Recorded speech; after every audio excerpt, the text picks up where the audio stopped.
time is the most valuable resource on the planet. I don't care what anybody else says. I will argue that thing until I am blue in the face. It's the one thing that I can't get more of that I need to have. I need more time. If I could go back in my lifetime and say, what's a big mistake?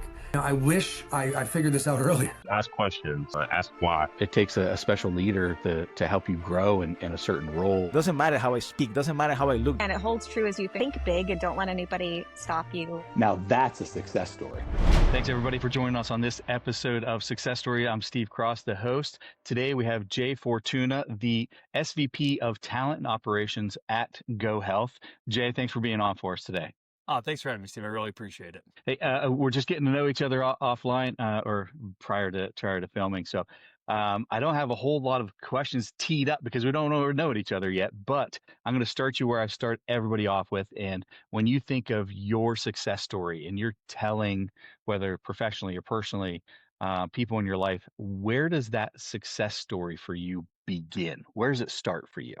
Yeah, as you asked the question, right, I kind of think about it in a couple of different ways. Obviously the professional, component of what has made me successful and has driven me. But also just kind of who I am as a person and what gets me up on a day-to-day basis and drives me from that standpoint. I will say that, I'm blessed that I can look back at my childhood and kind of how I was growing up and, didn't always do everything right. I had a couple of, things in life that you go like this. Ooh, I probably would have changed the way I did that. But I did have a great support system, right? My family has always been, there for me. My parents have always backed me in everything that I've done. And I grew up in that era where like everything wasn't a participation trophy, right? So I had to like work really hard at the things that I did. And I got guidance from them to not only do that, right? And work hard to be successful in the things that you want, whatever it was that was important to me at the time. It didn't matter if it was a sport or school or project, whatever it was. I had that level of support and they drove me to be excellent at those things, which I've carried with me throughout my whole life.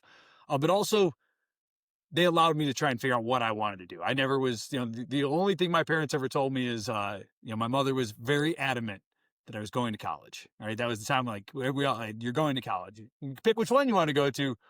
But, as I think about the timing in life and where we were at, and I was like, all right, good. Now I think about it, like, oh, there's all these other choices and people can do all these things. Yeah. I didn't get that choice. That's the only one I didn't get, but she let me choose everything else that I wanted to do. They were great role models. So they got me thinking about success and what that looked like and what I wanted out of life truly to be successful. And so that got me into my career and kind of driven to where I was now. I didn't know what I wanted to do growing up. I thought at first, maybe I'm going to be a professional athlete for a little while. I thought that was really going to be the path. And, a couple injuries knock you down and you're like, well, that's not going to happen. And then, you think all these other things. And, I woke up one day, I was early in my career, I was in sales and sales leadership, was doing really well. And that was just mostly on a level of skill and just work ethic of like, no one's going to outwork me at the time. For sure. And I got asked by a individual who is our I'll call it area vice president at the time, like, well, what do you want to do? And at the time I was a national achiever, top performer. And I was like, I really think I want to go into training. I want to go into learning and development. And the person looked at me and they're like, you're never going to be in learning and development. That's just never going to happen. I was like, what? Yeah, exactly. I was like, what? They're like, no, it's like in learning and development, your job is to go out there and say what the company wants you to do to other people. And I sat there and I was like, so it's just a mouthpiece? And they're like, in this role, yeah. And Jay, that's not how you're built. You're not built to do as you're told. You're kind of the guy that is going to go create a new way. And that's why we love you in the role that you're in. Maybe there's an expanded role. And I was like, no, I don't think so. I think this is what I want to do. And I just disagree with you on the approach of how we get there. I'm like, yeah, thank you for making your point that you would disagree. And I was like, and Steve, at that point, I quit on the spot, basically 2-week notice. Yeah. It's on these plates for me anymore. Again, national achiever. I won't name the company, but really, really strong performer there. And I walked away that day and I went, at the time I was playing some semi-professional football and I went to my practice that day and my coach was there and he happened to work at another place. And he was like, hey, we're actually looking for some individuals. And so I went over and switched my job up and went more to a leadership role. And 4 months in, they canned that role. They were like, hey, we're going to do a restructure and a reorg, and we're no longer going to need this particular position. And so now I'm like, oh, you got to be kidding me. I went from the highest highs to the lowest lows all in 4 months. And as fate would have it, they offered me a job in the learning department. And they're like, hey, we're looking for a facilitator. We think you got great energy. We know that you've done some coachings and trainings for the area. Like, would you want to do this? And it was like the skies opened up. I was like, oh, here we go. It's a chance to get in. Yeah. And at that point, then I will say that the success that I found in my role now, and specifically in the learning and development space, I thought about that person telling me you'll never be able to, you're not going to do this. It's just, you're not cut out for it. This isn't the role for you. And I said, I'll not only prove you wrong because I know I can do this and I can do anything I want to do. And I kind of took that mentality. It was like a personal vendetta of like, I can do this. I know I can do this. Tell me I can. Yeah, exactly. Hold my beer. Let me show you. Yeah, right. And it turned more into, at that point, I knew that I could be a great facilitator is what I told myself. You can do this. You can get up there, you can get in front of people, but it's the rest of the stuff that I didn't know. I didn't grow up in the learning space. I didn't grow up with adult learning theories and principles and understand how, and so I just became like an animal about learning everything I could in the space. If there's a piece of, material I could read, I read it. I took every online learning that I could. I attended seminars. I went to conferences. Like I just started soaking it all in. And that was in my, mid 20s. We're not going to say how old I am, but I'm significantly older than my mid 20s now, obviously. But it's never stopped. And I really think my success is that I'm willing to learn everything and pick up things and just go, you know what? I'm the guy that I'll do that. Give it to me. I'll take it on. We'll figure it out. So to the point where it wasn't just learning for me. It was talent acquisition. It was operations. There's times of the year when I'll run a sales team.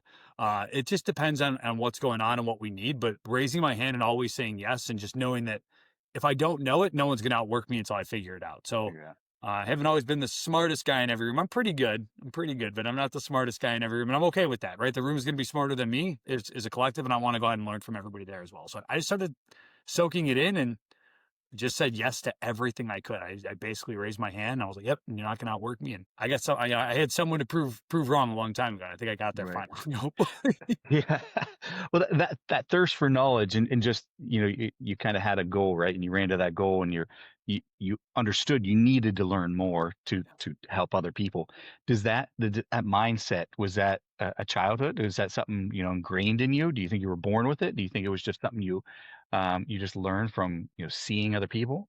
I'd love to say that, I was probably born with some of the gifts, but my parents definitely, I watched my mother be resilient for years. I watched my father pick up and do things that he never thought he was going to do. He had one path in his career and, things kind of came in and gave him another path. I just looked at the two of them and I was like, okay, like I'm starting to see it. So they did a lot of, we'll call it the good old fashioned show coaching of what's possible. And, every hard time that kind of came up, it was a support system. The resilience was there from them so that I could be, when you're, I think about being, in my late teens and early 20s. And, I was just like everyone else that, made mistakes and did the things, but having someone look up and be like, yeah, we can fix this. We can, here's another path to go. Let me show you how to do it. Let me support you. And then never allowing myself, because no one else allowed me to ever get down on those moments. Again, I don't want to come, I've been blessed in a ton of ways. There's been a lot of great. But if it was only the great and it wasn't those tough moments and seeing like, okay, get some battle scars and get some tissue along those lines. I made my first dream job, that first job that I was telling you about, right? I made a mistake in that job and it set me back, in my opinion, like 3 or 4 years. And for a guy who's had hyper growth in his career, right? Like I've looked at kind of the path and everything that I've been able to accomplish. I'm like, could have been like 3 or 4 years faster than that if I would have done that dumb thing that I thought was okay at the time. But just knowing that you can't give up on it. And so that truly has turned into something for me that I still do today. And I try and get the people that I work with and the people that I, have on the team and that I'm alongside, just understanding like, things can get bad. They could always be better, but they could be worse. So let's keep moving forward and let's do this together in the right way. For sure. And I think you might be the outlier, at least who I've spoken to, that mid-20s of actually understanding what you want to do. In your mid-20s, like hell, I was in my 30s before I'm like, yep, I finally found the right path. This is where I'm supposed to be, So I feel like your mid-20s, you kind of talked like it was a little late, but I feel like that's early for a lot of us. It was early to know that I had a passion for it. what I thought, I don't know what I thought it was going to turn into. At the time, I Mm, was like, I really, makes sense. I think that I'll enjoy this. Um, and so I got in, like I said, I got into my mid 20s. I've been doing this for 15 plus years now. Um, and now I think I look up and I'm like, okay, is this what I want to keep doing? Is this the right stage or what else do I need to take on? And I think over the last probably 4 or 5 years, I've really said, okay, accomplished a ton of things in the space. You've done a lot. You've given back to the industry. You've given back to people in the industry. What's next? And so I've gotten to that point now where it's like, all right, more of the operations has come on. I really Mm. did enjoy that. I always laugh that I'm like, I never really wanted to like become a people leader from like a CHRO or CPO standpoint. There's just things in this. I'm like, oh, I don't enjoy that. Like I don't, Yeah, that right. is not me. I'm not the person for that particular job. And then I look up and I'm like, yeah, but you can effectuate so much change by Impact. having those pieces in those roles. So I think now is where I'm really looking up and going, okay, I knew what I wanted to do. To your point now though, Steve, like I still don't know what I really want to do at all. And that excites me because that's what gets Yeah. me to keep taking on more. Every time the business comes to me and they're like, hey, could you do this? Do you want to do that? Or, you know, um, I'm out there and helping consult or do something along those lines where I'm like, oh, I really enjoyed that. So I don't know if I'll ever really know what I want to do. I think one of the knocks on me is I may never be content. Like there's never going to be this where I'm like, yeah, I just feel like, which also I think runs it's a me huge ragged. asset. That's where the tired comes from on my face sometimes too. But it gets me up in the morning. It really Yeah. does. It gets me up in the morning. Yeah, I think it's one of the best assets that we can have is just that unfulfilled of I still need to do more. I'm not, I can still do more. I can still impact more people. I can do more. I can present more. I can, help other people. And that's how I wake up every day. How can I help people today? How can I help clients? How can I help my staff? Just what can I deliver today for people? And Yeah. in your capacity, you kind of know where your direction is, but you could deviate, roles or positions or companies, but at the core, kind of what you were born for and what you've developed yourself for, right? I think that's why I was drawn to this too, Steve, right? Like I got to the point where as I thought about career progression, I was like, all right, as an individual contributor, I really kind of affect myself and maybe the customers or the clients that I work with. As a leader of a team, I can affect the people that are around me.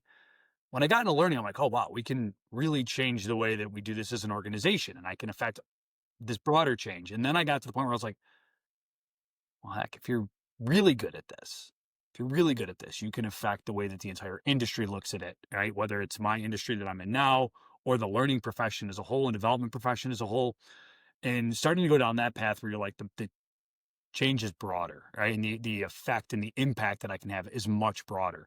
When I think about all the outreach that I do right, on yearly basis, either I'm participating in some of the boards that I do for the conferences or speaking as I go to learn, from other professionals, like people that you've had on this call, watching the things that I've done and them taking it and then knowing that they're running with it and then taking the things that they do and watching how we're really changing the way that we look at talent, the way that we performance manage, the way that we actually build learning, the tools that we're implementing and how we're going about this.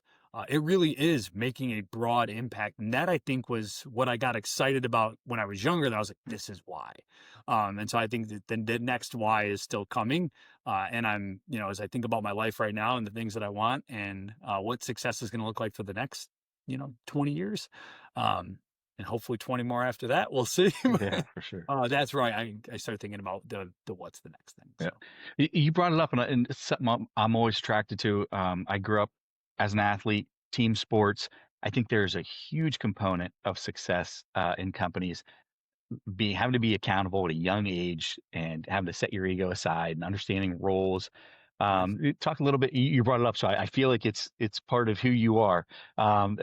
Speak to that of Yeah. your interest in sports and athletics and growing up, and how that I was affects you a now. 3 sport athlete growing up, and three majors, but I probably played everything. And that was, grade school, high school, even into college.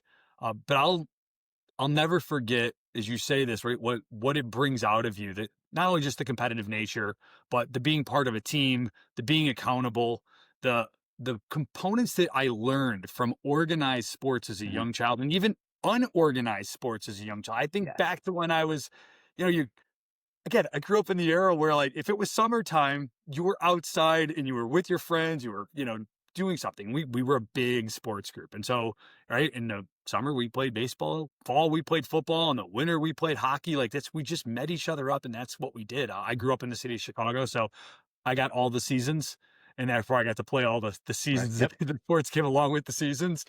Um, and when I was young, it was twofold. It was having fun with your friends, but it was also like you just wanted to be the best amongst your group because it was just kind of our competitive nature of how we grew Yeah. up. And then, you got into more organized sports in grade school and high school, and you take on a bit of a different role, right? So I think about, playing hockey. I was captain of my hockey team my whole life, basically.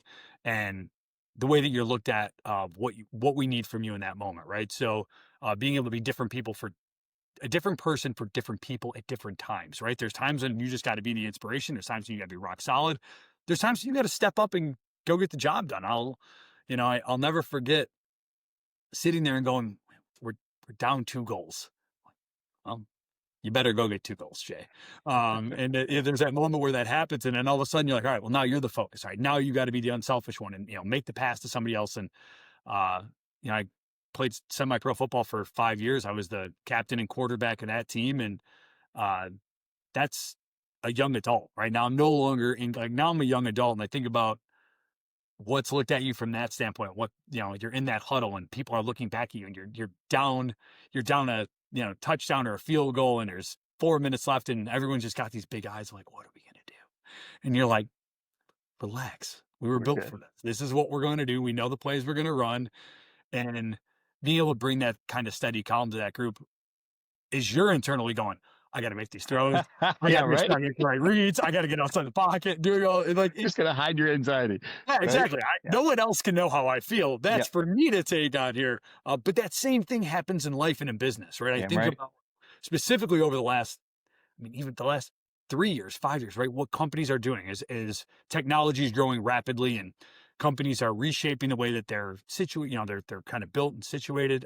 Looking at the future, this is times of uncertainty. And how do I take those lessons that I learned as a young kid and then kind of tried to get right throughout my life and missed and had guidance to get me to where I needed to, and some of the mentors that helped me do that, to now when I have to be that for other people. And it's eerily calming to me to go, you've been in chaos your whole life. Life may not have been chaotic, but you've been in chaos your whole life. Here's the moments, and think through that. And how did you go through that? What did it look like? And when it got really bad, what did you do? What would you have done differently? Who do you need to be for the people now? I think about all the stuff that, like I said, is happening, and restructuring and reorging and reimagining the way that the companies operate. And so not only do I do it here, but I can give guidance to others as well. Like, hey, here's some things that we've learned throughout our process. And here's how you need to show up for people, both the good and the bad. Not that I'm going to wrap my arms around them so much, right, that I give them a false sense of security, but also like, hey, look, there's all this other great stuff that we can do, and let's focus on what we can, and let's move forward on that. Again, I'm back in that huddle where we're down 3. I got 4 minutes. I'm like, we're not tying this game. We're going for the win. So everybody, here's what we're going to do. And just trying to be that person on both fronts. Yeah. Yeah. And you talk about what person you need to be for each, or what you need to be for those people in that huddle. You have different sets of eyes looking at you, right? You know who is like 100% Jake, tell me what to do. I got you. And you have confidence in them. Then you have other people that are, getting ready to shit down their leg. And you're like, I can lift you up a little bit. You got this, buddy. Right? They all need something different. I know who's getting the ball in that case for sure. Yeah, That's right. exactly happening. Yeah. I definitely know who's getting the ball in that case. Yeah. And the same thing happened in business. You have a certain meeting or department meeting or an exec meeting. You can see it in their eyes, and you have experience with them. And you're like, I know what this person needs. Sometimes you just need to be, like, to your point, tell somebody, just fucking do it. You can do it. Go. Go. Yeah, let's right. go. And other times somebody might need a little, a little lift up, like, hey, you got this, and, build up their confidence. Yeah. And that kind of sounds like your role within the company, right? Is that what you do on a day-to-day basis? On a day-to-day basis, whether it's my team or the organization across the board, it's kind of the role I have to play, right? There's moments where I have to be the inspirational one. I got to be the raw guy. And then there's times where we close the door and I'm like, all right, enough's enough. Like, we're going to fix this. Like, I just asked a very simple question around this KPI, and how come the room went silent? No one got an answer from me. This is what we do here. Someone tell me where we've dropped the ball. And I'm like, we're an award-winning team. What are we doing? And they're looking at me. I'm like, that's right. You're not on the field. There's no helmet. Hold on. Team, let's talk about what we're going to track today and why it's important. Yeah. Being able to kind of play in and out of those moments and knowing the spots where to do it, right? Knowing, I will say that's one thing that I have gotten better at throughout my career is understanding the who to give what to, right? I know that this person really is like, I see them like pulling back. I'm like, all right, a little bit more inspiration to this person. They're going to be fine. And then there's other ones where I'm like, I know that if I do this with them, it's going to go in one ear and out the other. Like I have to rattle a cage of that one. You know, that's the grab them by the face mask. I'm like, I need you to run a 15-yard dig route and stop before the numbers. The ball's going to be there. And then you're like, all right, good. And they got it. And watching them do that, right? I'm watching, I think about some individuals on my team that directly reported to me and the leaders that they become over the years and watching them find it in these moments. That's what makes me really proud is that they're seeing it and they're doing it.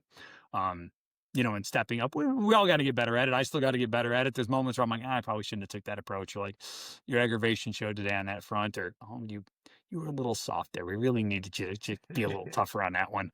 But that's great for me. I'm getting to watch that next generation do it.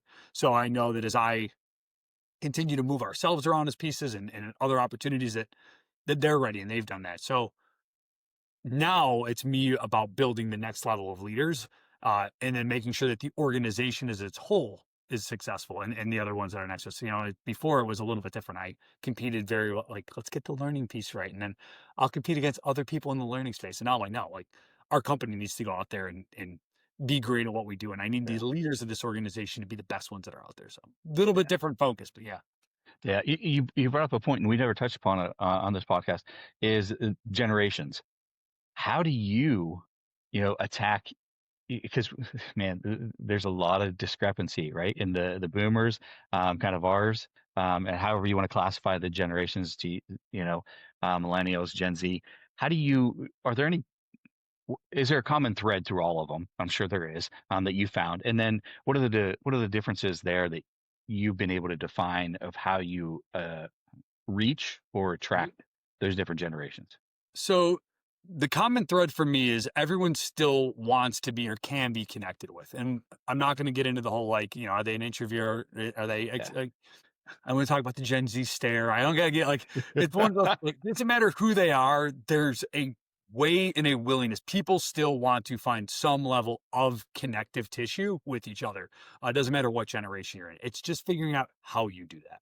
Earlier in my career, right? And when I was in my early 20s, we'll call it mid 20s, and you're the head of learning for this department. You're like you look up and you're in the boardroom and you're like, I look like a child in here, and like no one is going to take me serious. See, for years I had the fake glasses that I put on. That's why the beard's still here, because I was like, I never got rid of it.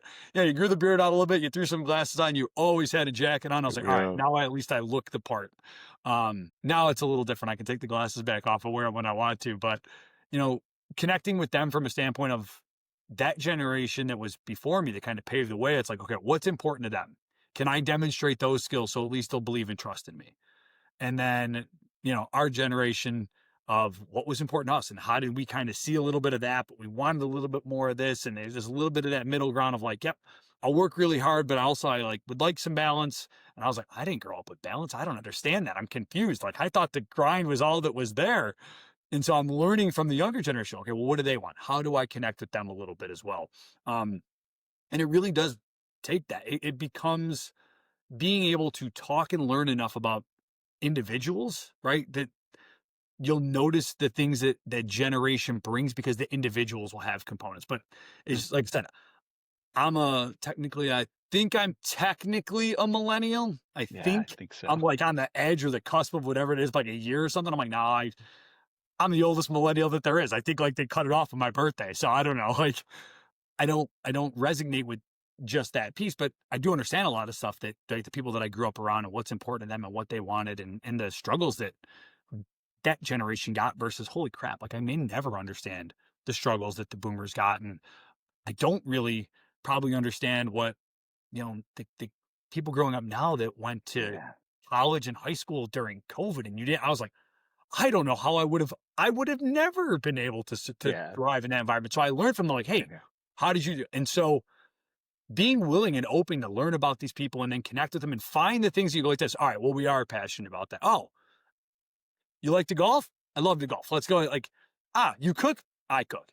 Like, if there's something out there, the only thing I'm really bad at, Steve, I will tell you, I don't have a musical bone in my body. I can't play an instrument. I can't sing, but like I love to listen to music. So when someone does it, like now I become the student of like, all right, well, tell me everything, and I'll Yeah. learn from them, and it's a connective tissue that way.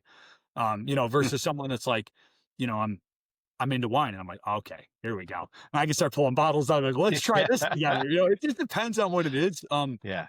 But learning enough about life and being a student of life, I think that's the connective tissue and how I'm able to really work with a lot of the generations that are out there. Yeah. Yeah. And I think it's, I always go back to, it sounds like what you said, to put my kind of frame on it, is leadership is always listening first, understanding first. It's not preaching and being the motivational speaker and then waiting for a reaction and then going. It's listening first and understanding what message needs to be delivered. And I think that's just relationships, right? And understanding the people that you're talking to I agree. initially. Yep. Yeah. Yeah. I was talking to one of the guys who reports to me, and we were talking about, hey, if there's 100 people in the room, and 80% of them are going to 100, like they are with you no matter what you say. That's your 80%. I'm like, well, what do you do about the other 20? Do you just leave them to flounder? I go, or do you find a way to connect with them? I mean, because look, maybe 19 out of the 20 go like this. I don't know, I'm kind of okay. I said, but one's going to be really polarizing. I completely disagree. I said, they can derail everything. I said, it's not that you got to be loved by everyone, but you have to be able to connect with everyone in some way, shape, or form. You have to be able to have something that at least they go like this. Okay, I can see that. Because you don't want the one person to derail everything. And that can happen. Like especially between the political climates right now and the social climates and everything else, like all it takes is one person to go, yeah, I really disagree with you. I'm going to make sure that everybody knows that I disagree with you. Yeah. I'm going to call, and you're like, oh, I didn't need all that. Like probably closer on this front than you realize. Just, Yeah. And so, Yeah. listening to what everyone's kind of saying and then finding something. There's always one thing that you can find some way to connect with somebody. And that's just knowing enough about everything, right? I will say that, being a lifelong learner and truly just kind of taking in as much information and as learning as much as I can has allowed me to do that as well. Yeah. And it sounds like the width of your learning, right? Not just in your lane. Yeah, Right? exactly. Yeah. The wider you are, the easier it is to connect. Yeah. I don't want to be a mile wide and just an inch deep, but I also don't want to be an inch wide and a mile deep. I'm trying to find like a middle ground in there. Yeah. Yeah. That's good. Yeah. Yeah. Jay, tell me about kind of what your day to day is like now, what you do, who you're accountable to, what you try to deliver and your goal for each day, week and month. So from a pure day-to-day operations at the business here, I got everything from talent acquisition, right? So we're trying to find the right talent, and find new ways to find the right talent. What do the right profiles look like? How do we engage with those individuals? The one thing I've always said, and I'll carry this theme throughout everything else I tell you, but I'll get it out now. I've never been the guy that you're like, hey, here's the keys to the Ferrari. Don't crash it. I'm the guy that's like, give me all the tools and parts, or I'll go find the next cool car. And then we're going to drive the heck out of this thing like we stole it. And then we'll bring it back, kind of be like, all right, well, here's all the stuff that's broken. Here's what we need to do to fix it. And then I'm going to give you the next version that's better than what it is we've done today. I really do take that mentality. So from the TA standpoint, we're doing that. Some operations components. And so we work in a highly regulated industry. Everyone's got to be licensed the right way and have all their certifications on. So that team reports through me. And then I have learning and development, which I've been near and dear to my whole career, everything from facilitation to our learning technologies, our instructional design, our center of excellence teams there. Everything kind of reports through that learning piece. And then I also have a sales enablement function. And so we work really closely with the business on how we're not only doing front end training, but continuous development and coaching. And so all that, the performance management falls into that.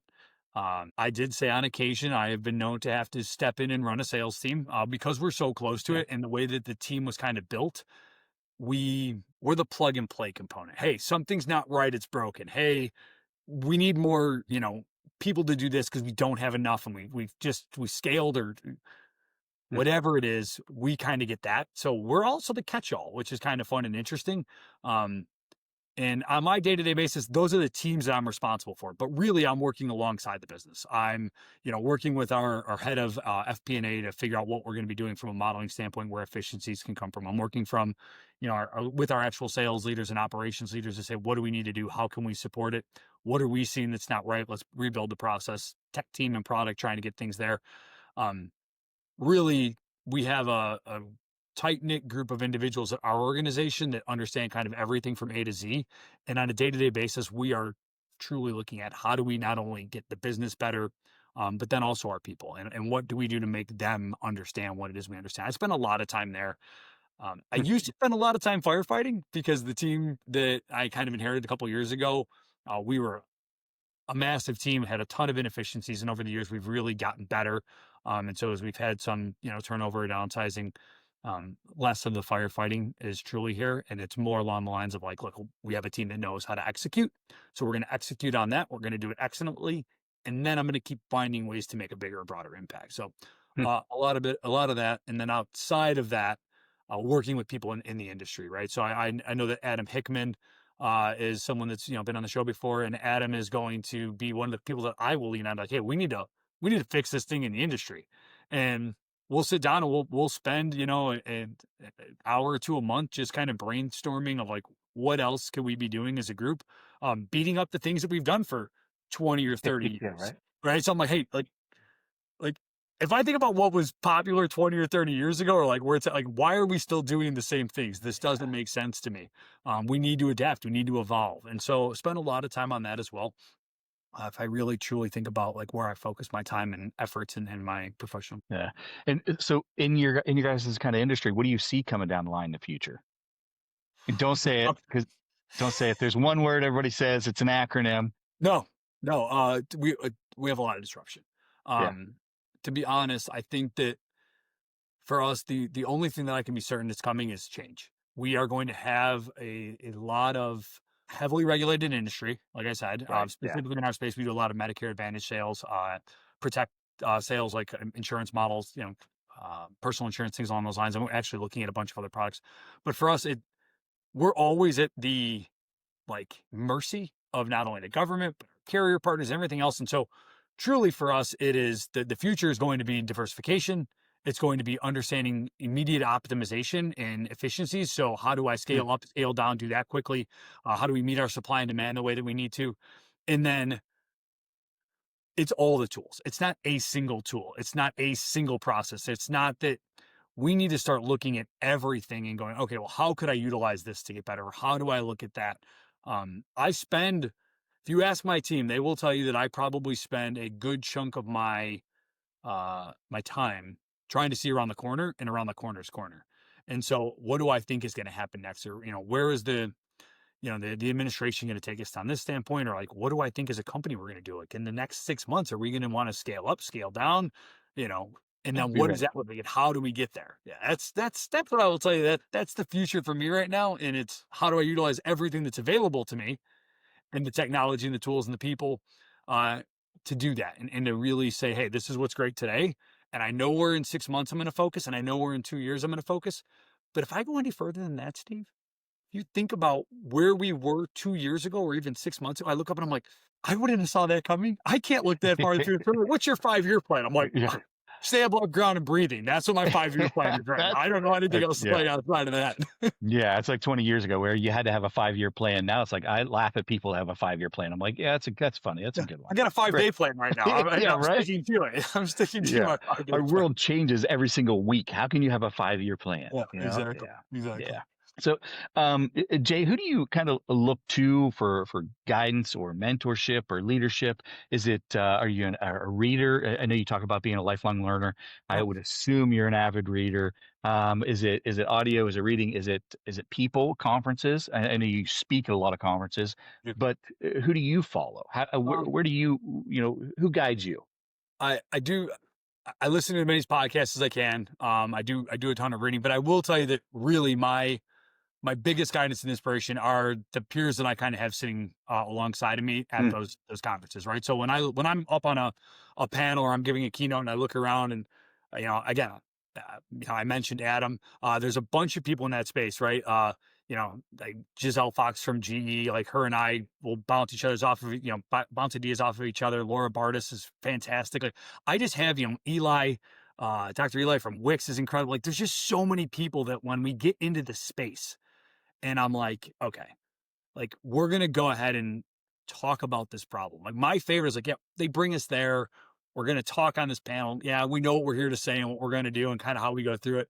But I love when it goes sideways, when things are like, all right, someone will ask this really strange thing, like we're talking about performance management. And they're like, all right, give me your thoughts on this. And I'm like, yes. let's go, real stuff. Yeah. On 'em. Or yeah, or afterwards, right? You go to dinner and you start talking like, all right, so let's all agree we never want to talk about this again. Like this is the last time that we're going to talk about this particular thing, because if we're not doing it already, we've missed on it and we haven't moved the needle. Or how are we going to break it? And let's talk about the newest piece. And that's when we start brainstorming. I got text threads that I can look at right now, and we literally will throw this at each other like, hey, got asked to do this thing. Anybody got thoughts and ideas? And we'll beat up what it is we've all built, right? We're the people that built this stuff, right? We created microlearning. Like, I look around, I'm like, we're all here. We're all in the room. Like, what else are we doing? What's the next thing? And I think that's what drew me to my opportunity right now. When I first came to my organization, I had a leader who's a dear friend of mine. Now, like I met him here and I was like, oh, well, we just connected. He's one of my favorite people in the world. He looked at me. I was 3 days into the job. I got hired to do one thing. And he's like, hey, I know that you're here for this, for corporate development. We're going to build all this stuff, but we're going to rebuild performance management. And I was like, okay. He's like, and I want to do this. And I was like, all right. I went to all right, well, tell me what you want the outcomes to be. What does success look like? I did all of it. Oh, yeah. He looked at me and he's like, you can just drop all that. He's like, talk to me. And I was like, all right, how do I look up and you're going to go like this?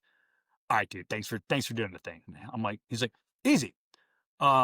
In 2 to 3 years, I want to win awards for it. I want people at conferences to be talking about it. I want this to be the new industry standard. And I think that, that's what success will look like. If you're asking me what success looks like, I was like, oh, okay. I go, are any other parameters? He's like, yeah, you can't do anything else than anyone else has ever done.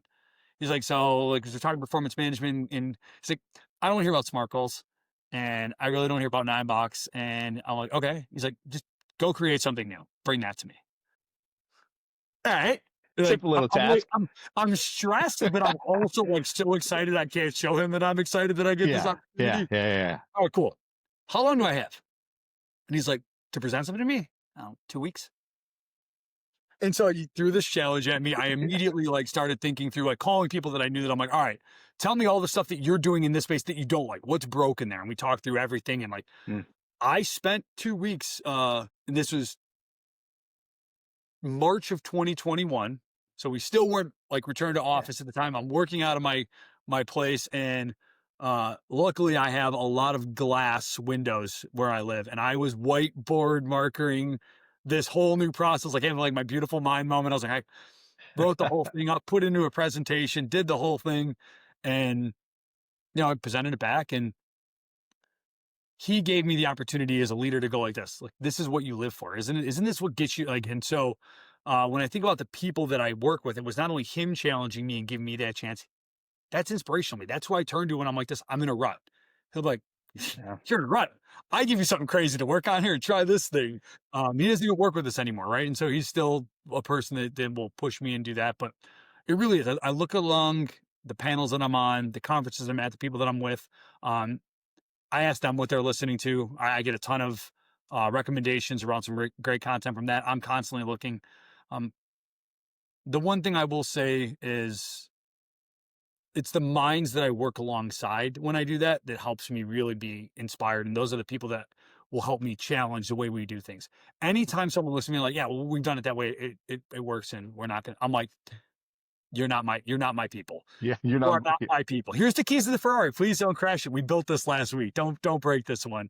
We're working on a new one though. We'll give you the keys to that when we're done with it as well. But it's the people that want to build it with me. It's the people that when we look up and we're like, hey, 9-box doesn't work anymore for talent management. Like, here's why it's broken. Here's all the pieces that don't make sense. Like, I know we've done it for 30 or 40 years. Thank you, GE. We appreciate what you gave us. We're going to go ahead and try something else today now. And it's the people that want to do that and have the talent and the skill. So again, it's those individuals that I kind of talk to and sit alongside at the conferences, or that I made through the networks, or, let me make a connection to a connection. Those are the people that I will say that I lean on and probably inspire me to do my best work, because I want to impress them too. I want them to listen to me just like I want to listen to them. So damn right. Yep. I'm back in the huddle with my helmet on, and I'm trying to call out a play, and I'm like, all right, who's with me to run this one? Yeah. I see the eyes that want to run that 15-yard dig pattern for me. I'm like, that's my person. Yeah. It's amazing that you have that group, or that in your industry, you have that those peers who want to be collaborative, right? And want to give. Because not, I guess maybe every industry has them. It's just harder to find in It each is. individual It is. industry. It is. Yeah. I will say that that is the one thing that I am happy. Again, it's a big time commitment. It takes a lot out of me. But being on that conference circuit a little bit does allow me to, and I really learned so much from them. You know, again, I could list out 100 people that I will look at, and I'm like, I could ask this person that question. You know, I was just at a conference, and in my opinion, I was literally on the panel with the utmost expert in the world on kind of talent marketplacing, right? And so I sat with him, and like I was able, like I could ask him 1,000 questions about 1,000 things, and he'll look at me and he'll be like, he'll ask me all these other stuff, and I'm like, all right, like this is how we idea share now, but we make time for it because it's what gets us better, especially in the learning space. We're the last people that ever get development. No one's like, you know, anytime you go back for like, oh, I'm gonna go get my, you know, higher education in this thing in our space, it becomes a lot of like 2 and 3 year, like we're gonna put these studies together. I'm like, I don't have 3 years to do studies anymore. By the time we actually do a study that takes 2 or 3 years and we publish a paper and we get all the stuff out there so that the rest of the world can do it, that's long gone. Yeah. Like we've moved on past that so quickly. And so now it really is like we're just in time troubleshooting some of this stuff, and it's exciting. Like that's the fun stuff where you're like, all right, this whole new thing broke. Oh, this new technology is out there. Oh, how are you all utilizing this? And you're like, no, none of you are doing this great. I'm not either. We need to sit down right now. We need 3 days of like, let's beat this thing up, and we will. We'll go back and forth, and we'll come out with like 3 or 4 test cases, and we'll get back together a week later, and we'll actually ask each other like, how did it work? What did you take? And then we go and we implement stuff here. It's really unique in our space because it's people in that learning and people in talent space that want to help and do those things. That's how we all connected. And like I said, a lot of people that are in those seats now grew up in that generation of like, this is the type of connection you want. You and I would much rather have sat next to each other and done this if we could. If it was financially and fiscally sound for us For to sure. get together, we would have done it that way. It's just not the reality, but we still want to talk to each other, right? So this could have been a white paper, and you're like, no, that's not gonna. No one's gonna. That's not who's reading it. That's Right. not the Yeah. viewership here. What are you Yeah. talking about? Yeah. So, yeah. Yep. Well, Jay, I appreciate you kind of divulging your story and kind of telling about your mindset there, quite a lot about your mindset. But for anybody listening, maybe even outside of your space, but in your space of wanting to just find or define what does success look like for them, and how do I chart a path to get there? What words of advice or wisdom do you have for the audience members that they can have some strong takeaways from? So the first thing I would say is you'll have to define your own success. Like in that moment for me, I know what my success is today. Also, if I'm being very candid about it, I've thought about this a lot over the last year. Um, what does future success look like for me? Yeah. And you know, kind of got to where I wanted to get to. Like I feel like I've accomplished a lot of the stuff that was on the vision board. I checked a lot of the boxes, and I'm like, all right, well, what's next? And so, sit down, spend some time with that. Truly sit down with what does success look like to you, and then put it on paper. Like put it somewhere. I'm not kidding. I have a old-fashioned vision board that I kind of created digitally that I keep up, and I'll look at it, and it drives me toward the things that I want to keep focusing on. You know, you accomplish what you track. And so that's the first thing I would say is put the plan together, identify what it is, and then put it down because you can build back off of that. Second thing is find a support group. Whether it's your family, your friends, people inside your industry, find a support group that is going to allow you the opportunity to do what it is you need to do to find that success. If it's, you know, if you're married with kids and the kids are the priority, find work that's going to allow you to spend time with the kids in the family, right? Find a job that's going to let you do that. If, you know, your priority is you want to be the most successful person inside your industry, understand that you're going to need support on all these other things that you can't get to because you got to focus your time here. Time is the most valuable resource on the planet. I don't care what anybody else says. I will argue that thing until I am blue in the face. It's the one thing that I can't get more of that I need to have. I need more time. And so find people that will allow you to do that, either side of the board and what that looks like. And then the last thing is the support group that you have, make sure you don't have an echo chamber. The one thing I will say, every time I build a team, I will say, I don't need more of me. I maybe need like one of me just to keep me, you know, kind of balanced out with everybody else because I'm building everybody else that's not like me. I want people that are going to challenge me in a healthy way. I need good conflict. I need the opposite end of me. I need to get into my yang. And that's kind of in all things in life for me, right? And I know that about myself. I know that two Jay Fortunas in a room does not end well. One of my favorite people that reports to me, he's another Jay Fortuna. I love when him and I go at it because like it's exciting to watch what I'm capable of. And then in the end, I'm like, no, we're gonna do it this way. And he's like, yeah, I knew we were gonna get there. And I'm like, so we kind of laugh about it, but he keeps me thinking on my toes. I'm like, would I have said that? Like, that might be a good idea. Let's see if I'll run with that one. But then again, I got 4 other people that are nothing like me that make sure that the meetings get done and everything gets tracked and all the, I's are dotted, the T's are crossed, everything's kind of, um, aligned the way it should be. So that support group, no echo chamber. Otherwise, you're going to consistently keep doing what it is you've always done because you're not going to have a person or a reason to catalyst yourself out of it and say, all right, we're kind of change this up. That's why I think that listening to a diverse set of podcasts or reading a diverse set of books or going to conferences and hearing from a diverse group of people around thoughts helps me grow. Now, there's some people that I'm like, oh my God, I love listening to that person. I get so much out of them every time. And there's other people like this, I can't stand listening to that person. And I'm like, why do you keep listening to them? Like, well, got to know what you don't know. Like maybe I don't like them because I don't do it that way. And maybe I should be thinking about it that way. It's challenging yourself that no matter how good you are, there's always a better version. And so bringing in that diverse group so you don't get kind of stuck in that.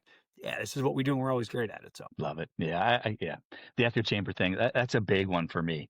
I can't stand surrounding myself with people that are like me. I always want to be challenged. I always want to be second guessed because that's kind of my personality and my mindset is I'm always asking why. So I want people around me that are always doing the same thing to me, which I think a lot of leaders don't like. They don't like that. yeah. Yeah, I was successful. Therefore, everything that's surrounding me should be just like me because that's what Yeah. success looks like. And you're like, no, it's not what success looks like. Honestly, I can't stand myself most days. There's no way I want more of me. Like people don't want to be around me. Who am I kidding? I don't need like 8 of me running around. The world will Right. burn. That's no good. Yeah, for sure. My wife will tell you one of me is plenty. Plenty. That's, Yeah. that's all we needed. That's why I'm an only child. My mom went like this. No, there's only one of these that's going to be allowed to go out into the world. We don't need more of this. That's funny. That's funny. Well, Jay, where can people learn more about what you're up to, what GoHealth is up to, and kind of follow along with you guys? Yeah, jump in, connect with me on LinkedIn. I love making connections with people. That's the number one spot where I'll put a bunch of information. There is going to be more to come at some point. I'm working with a group of individuals on some more reach, some more ways to do outreach and to get information and knowledge out to people. We're a little bit ways away from that, but I will make an announcement on LinkedIn when that comes. That's going to be really exciting for the industry and kind of how we operate in our space and who we operate with and how we can get information out to everyone. But yeah, those are the best ways. And for GoHealth, we got a ton that's going on. Always, check our socials on our website. As things change, we're here to support and support our customer base. But for those of you that are in the space that are looking for, someone to bounce ideas off of ever, if you just need some guidance, happy to connect with me. And then I can always connect you with my network. But otherwise, I'll probably see you out there on the conference scene, or hopefully you're listening to more of the opportunities that we have here. Excellent. Thanks, Jay. I really appreciate you coming on, sharing your wisdom with the listeners. Everybody, stick around. More content to come. Subscribe. Follow along. Thanks, Jay.